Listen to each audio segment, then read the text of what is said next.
En mars 2011, sous l'impulsion des printemps arabes, des manifestants réclament en Syrie davantage de démocratie et de liberté. Ces manifestations se transforment en une crise de grande ampleur qui, selon l'ONU, fait plus de 300 000 morts, des centaines de blessés, des millions de réfugiés, devenant ainsi l'un des conflits les plus meurtriers du XXIe siècle. Au-delà de la dimension humanitaire, la crise syrienne s'est complexifiée, avec l'implication directe des grandes puissances étrangères. Le gouvernement et le peuple syrien sont aujourd'hui englués dans une guerre complexe, avec des protagonistes mal définis sur fond d'enjeux politiques cruciaux.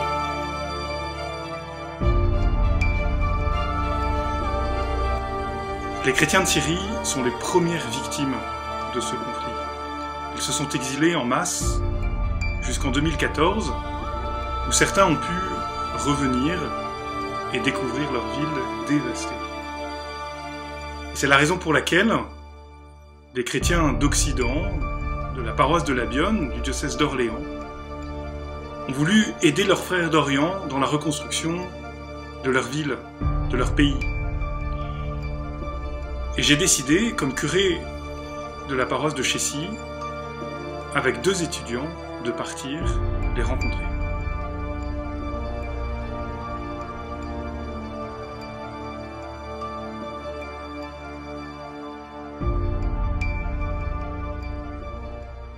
Ce partenariat, c'est une longue histoire entre la France et la Syrie. Nous sommes partis quelques jours en Syrie pour partager la vie des Syriens grâce à une association qui, comme toutes les autres associations présentes en Syrie, des associations françaises, aide à la reconstruction de ce pays, dont on espère que la guerre s'achève bientôt. Nous sommes partis à Qousseir, une ville martyre, à cause des terroristes qui sont arrivés et se sont installés pour tout détruire. L'armée syrienne a repris cette ville en 2014, non sans dégâts non plus, mais en libérant cette ville. Et Qousseir est à 90% détruit. Et nous avons voulu marquer de notre présence ce lien profond entre la France, les Français et les Syriens. Un lien profond qui existe d'abord entre le diocèse d'Orléans et la Syrie, puisque Notre-Dame des Miracles à Orléans est une Vierge Noire qui nous a été confiée par une colonie syrienne au VIe siècle. Ce partenariat, il se veut d'abord spirituel pour que ces chrétiens sachent que nous les soutenons par la prière, par l'amitié, et ensuite dans un lien entre les chrétiens d'Occident et les chrétiens d'Orient, une aide plus consistante, plus matérielle, plus concrète, que nous avons développée avec le Père Issam, qui est le curé de la paroisse. Le Père Issam est en charge des 2500 chrétiens qui sont revenus. Ils étaient 5000 avant la guerre, ils sont 2500 maintenant. Notre voyage nous a permis de découvrir un pays dont la culture, l'histoire et l'identité l'érigent en berceau de nos civilisations. Si, à travers les siècles, la Syrie a pu connaître la riche destinée d'un peuple de commerçants, l'histoire du XXIe siècle s'écrit à travers la violence et la guerre. Villes en ruine, routes défoncées, omniprésence des checkpoints militaires, la Syrie présente aujourd'hui un visage dévasté et sa population se relève péniblement après des années de conflits. Témoignage soudain et immédiat de la violence qui sévit à Qousseir, le décès d'un jeune garçon de 17 ans a donné lieu à une séquence émouvante. Nous avons assisté à ses obsèques. Mort dans un accident de moto, sur une route détruite par les bombardements, 2 jours après notre arrivée, ce jeune homme laisse à présent une famille endeuillée et vient ajouter son nom au cortège sinistre des victimes de la guerre. Aucune famille n'est épargnée. Devant nous, les veuves et les orphelins nous ont pudiquement raconté les récits glaçants de leurs histoires personnelles.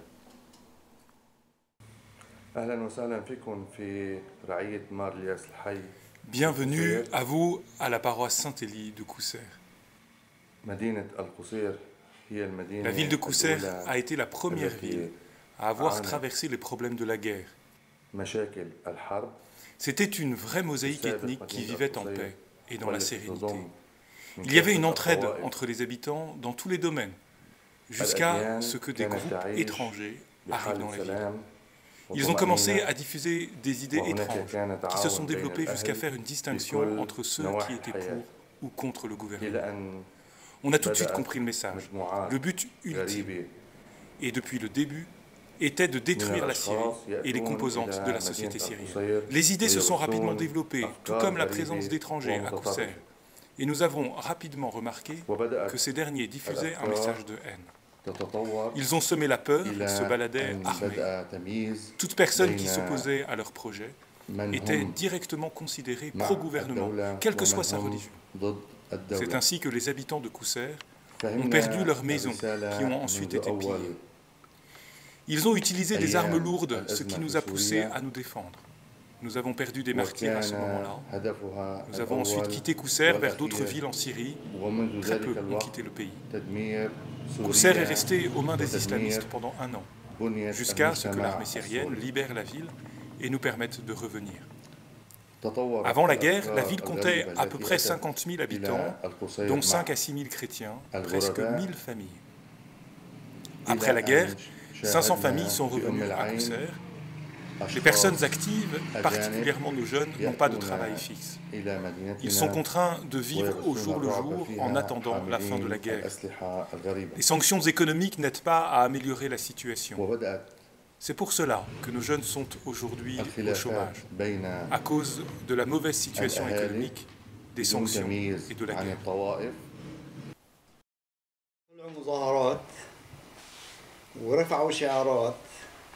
Au début des incidents, ils ont manifesté en criant « Les chrétiens à Beyrouth, les Alaouites au tombeau ».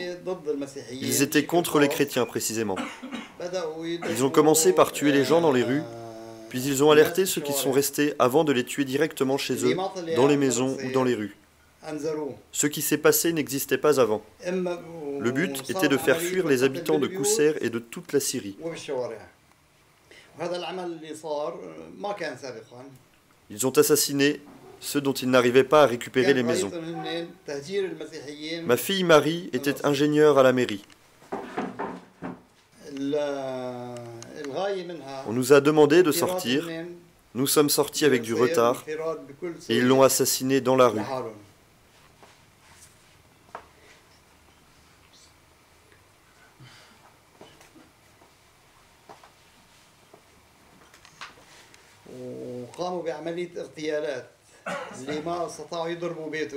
La situation a empiré et nous avons été contraints de quitter Qousser.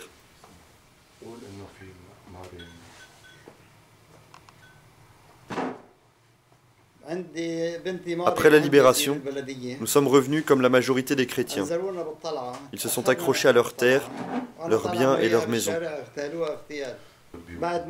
Aujourd'hui, la situation s'améliore. Bien sûr, la scène internationale a joué un rôle pour nous aider à chasser ces groupuscules et leurs alliés et nous permettre de retourner chez nous.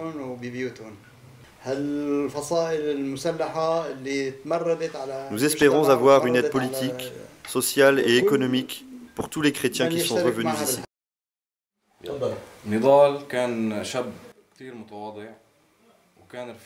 Nidal était une personne humble. On était amis depuis le CP. Il a vécu une enfance classique, de chez lui à l'école et de l'école à chez lui, jusqu'à l'obtention de son brevet. Puis on a continué jusqu'au bac, mais il ne l'a pas obtenu la première fois parce qu'il voulait médecine. Il a donc décidé de servir sa nation. Il avait foi en son pays et son dirigeant.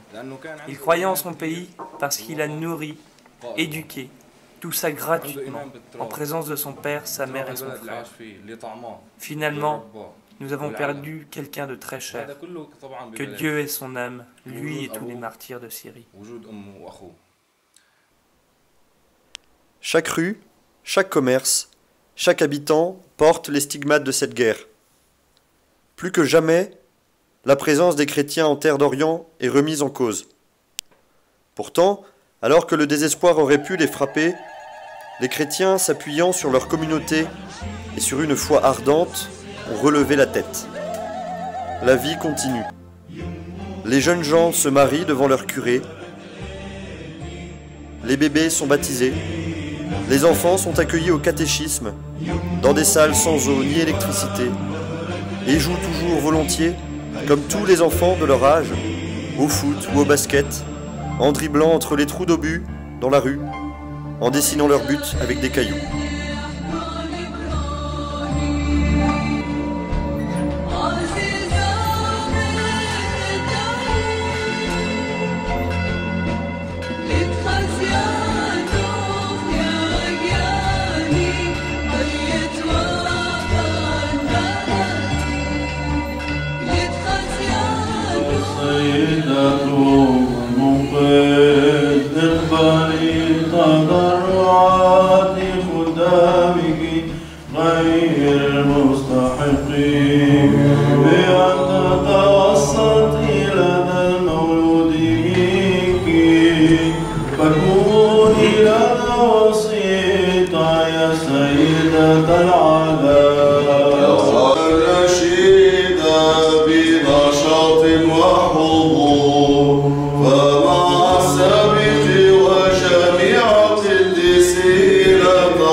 Mon rôle en tant que prêtre est d'être à l'écoute, d'aider mes paroissiens. Je dois les accompagner quotidiennement, les aider à résoudre leurs problèmes, comme trouver de l'argent ou un médecin.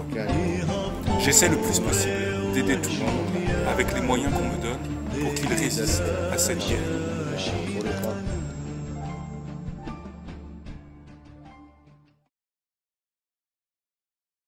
La Sainte Bible a dit toujours il faut que nous avons de l'espoir. Priez pour nous, aidez-nous pour rester en notre pays, pour garder notre Église et pour continuer la mission de Christ qui est venu à cette terre.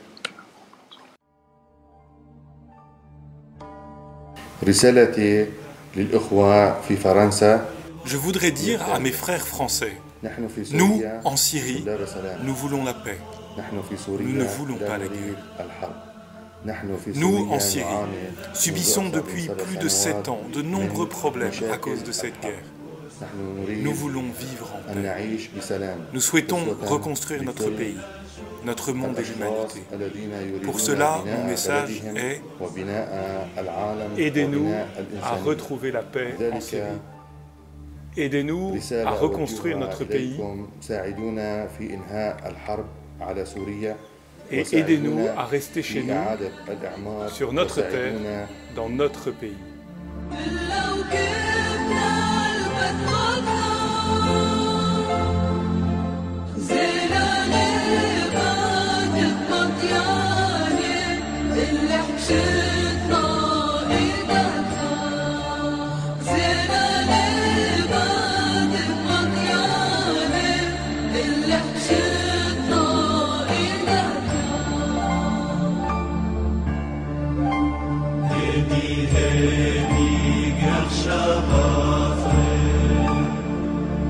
لنحشير صوصياتها